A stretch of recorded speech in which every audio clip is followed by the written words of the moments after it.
As above, so below. As within, so without. This ancient hermetic truth, expressed in the words of the Emerald Tablet, invites us to look beyond appearances, to perceive that the microcosm and the macrocosm are not separate entities, but two faces of the same universal reality. The same intelligence that forms the stars, forms the atoms within our bodies. Today, we will explore the depth of this universal law and how it connects with the latest advances in science and with the millennial wisdom of mystics and philosophers throughout history.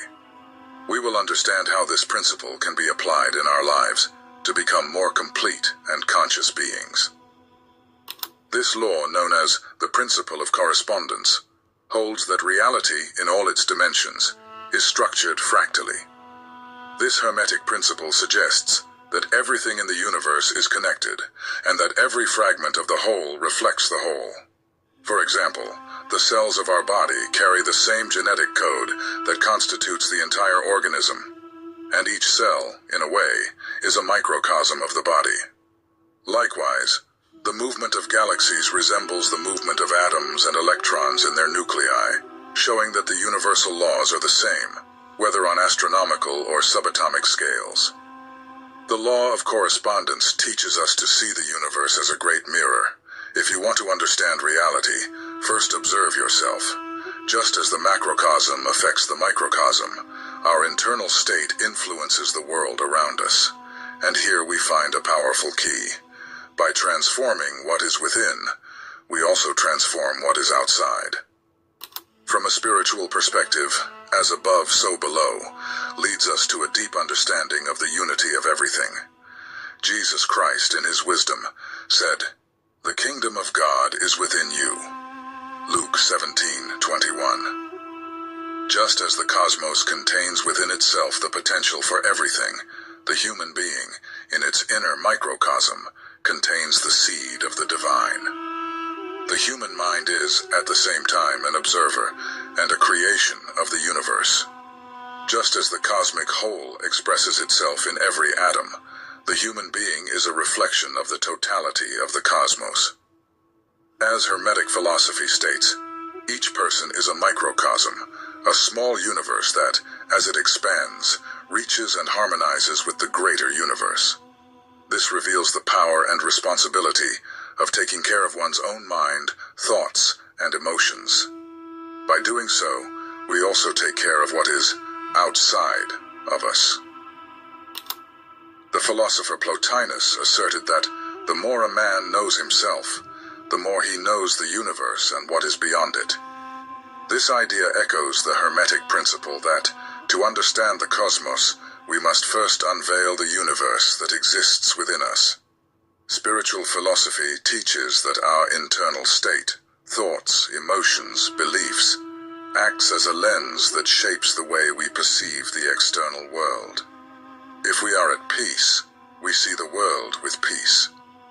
If we are in conflict, the world around us seems hostile and disharmonious. This understanding reveals that the barriers we perceive between the self and the other, or between man and the universe, are illusory.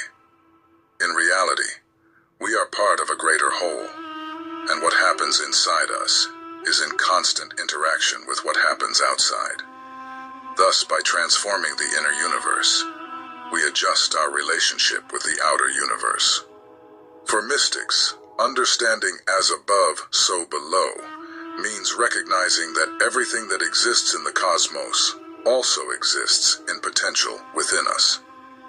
Carl Jung, Swiss psychologist and scholar of symbolism, cited in almost every video on this channel, explained that the personal unconscious of the human being is a reflection of the collective unconscious, a reservoir of images, ideas, and archetypes that shape how we experience life. Just as the cosmos is in constant movement and transformation, the inner universe of each human being is dynamic and pulsating. By exploring this inner universe, the individual not only discovers aspects of themselves, but also connects with archetypal forces and universal truths that are part of the entire cosmos. Therefore, the spiritual journey is a journey of return to this universal center that exists within us. Just as the principle of as above, so below affirms the correspondence between the macrocosm and the microcosm, it also suggests an integration between spirit and matter, between being and doing, between the internal and the external. Paracelsus, one of the great alchemists and philosophers of nature, said that the understanding of oneself is the first step toward understanding all things. For alchemists, the ultimate goal of self-knowledge is union with the whole. By transforming our inner lead, fears, doubts, limitations, into gold, wisdom, peace, self-mastery, we align with the divine flow of the universe. It is the alchemical process, the work of harmonizing what is above with what is below, and of seeing matter and spirit as one.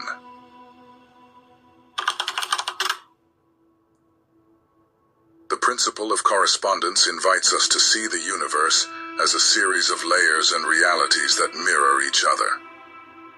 It suggests that there is an intimate relationship between different planes of existence, and that what occurs on one level of reality has reflections, parallels, or resonances in others. In the context of the duality between spirit and matter, the second Hermetic law reveals that spirit and matter, although seemingly opposites, are in fact reflections of the same essential reality.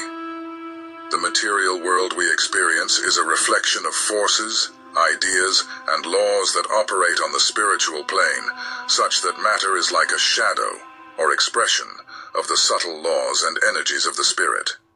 According to the principle of correspondence, spirit is the original or causal plane, where all ideas and energies originate.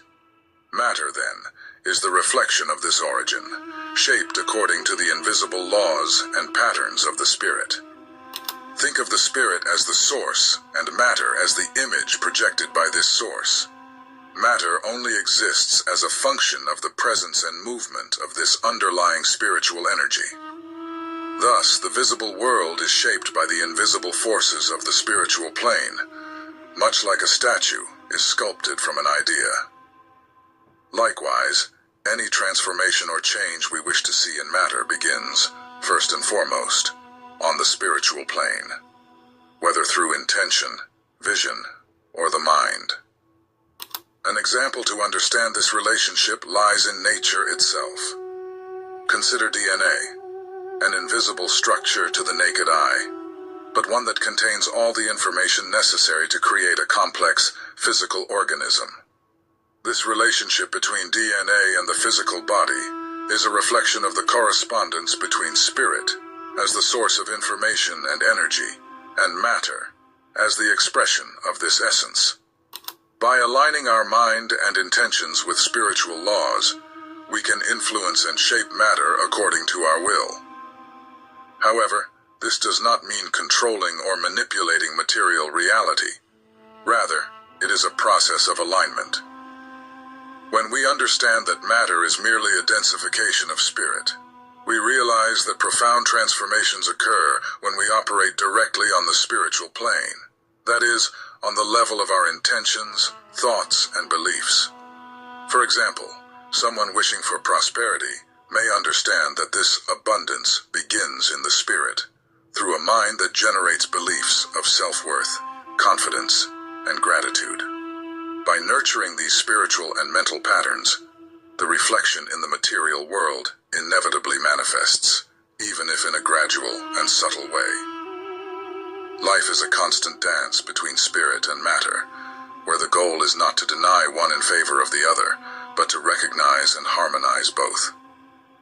True alchemy, then, lies in integrating the spiritual world with material life, recognizing that each aspect of our physical existence has a spiritual reflection, and that each spiritual experience can be lived in matter. This means that the search for meaning and purpose, often associated with the spiritual plane, must have practical expression in our daily lives. When we cultivate the spirit through practices of self-knowledge, such as meditation and introspection, we are simultaneously creating a stronger foundation for a fulfilling, aligned material life full of meaning. Ultimately, the principle of correspondence reminds us that the duality of spirit and matter is, at its essence, an illusion created by our limited perception.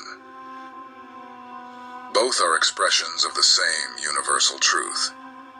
Just as light passing through a prism divides into several colors, spirit manifests in matter without losing its original essence.